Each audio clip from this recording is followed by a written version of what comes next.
चलिए देखते हैं कि कैसे सम्राट अकबर की प्रशासनिक सूझबूझ ने इतिहास के सबसे महान साम्राज्यों में से एक को बनाया। जरा सोचिए, 10 करोड़ लोगों वाले एक विशाल और बिखरे हुए साम्राज्य को चलाना कैसे मुमकिन था। शुरुआती मुगल साम्राज्य सिर्फ एक फौजी जीत थी, कोई मजबूत और एकजुट राज्य नहीं।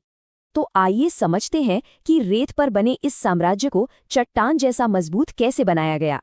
और फिर आए अकबर। वो सिर्फ एक विजेता नहीं बल्कि एक साम्राज्य के आर्किटेक्ट थे।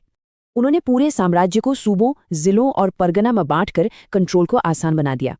उस वक्त सबसे बड़ी समस्या थी टैक्स। पुरानी व्यवस्था पूरी तरह अस्त व्यस्त थी। अकबर ने उपज के हिस्से की जगह जमीन के सर्वे पर आधारित एक फिक्स्ड कैश टैक्स सिस्टम शुरू किया। इसे 10 साला सिस्टम कहा गया। इसने किसानों और साम्राज्य दोनों को एक स्थिरता दी। इसी आर्थिक स्थिरता का नतीजा देखिए। 1750 तक दुनिया के मैन्युफैक्चरिंग में भारत का हिस्सा इतना था। अब बात सेना की। पहले बादशाह को सैनिकों के लिए पूरी तरह से स्थानीय सरदारों पर निर्भर रहना पड़ता था। इस समस्या का हल था मनसबदारी सिस्टम, जो मुगल प्रशासन और सेना की रीढ़ बना। अब हर ऑफिसर को एक रैंक मिलता, तय सैनिक रखने होते और सैलरी सीधे खजाने से मिलती थी। इससे एक प्रोफेशनल सेना बनी और सरदारों की ताकत सीधे तौर पर कम हो गई। अकबर ने डाक चौकी और सड़कों का जाल बिछाकर कम्युनिकेशन और ट्रांसपोर्ट को भी मजबूत किया।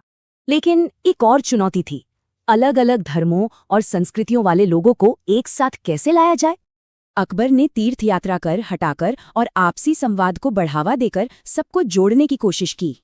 यहाँ तक कि उन्होंने दीन इलाही भी शुरू किया, जिसका मकसद अलग अलग धर्मों की अच्छी बातों को मिलाना था। इन सभी सुधारों का नतीजा एक स्थिर, संगठित और लगातार बढ़ता हुआ साम्राज्य। नतीजा ये कि 1600 के आसपास मुगल साम्राज्य की आबादी लगभग 15 करोड़ हो गई थी। अकबर के बनाए इस सिस्टम ने एक सदी से भी ज्यादा तक मुगल सल्तनत को स्थिरता दी। उनकी व्यवस्था ने एक ऐसे दौर की शुरुआत की जिसमें देश ने खूब तरक्की और खुशहाली देखी।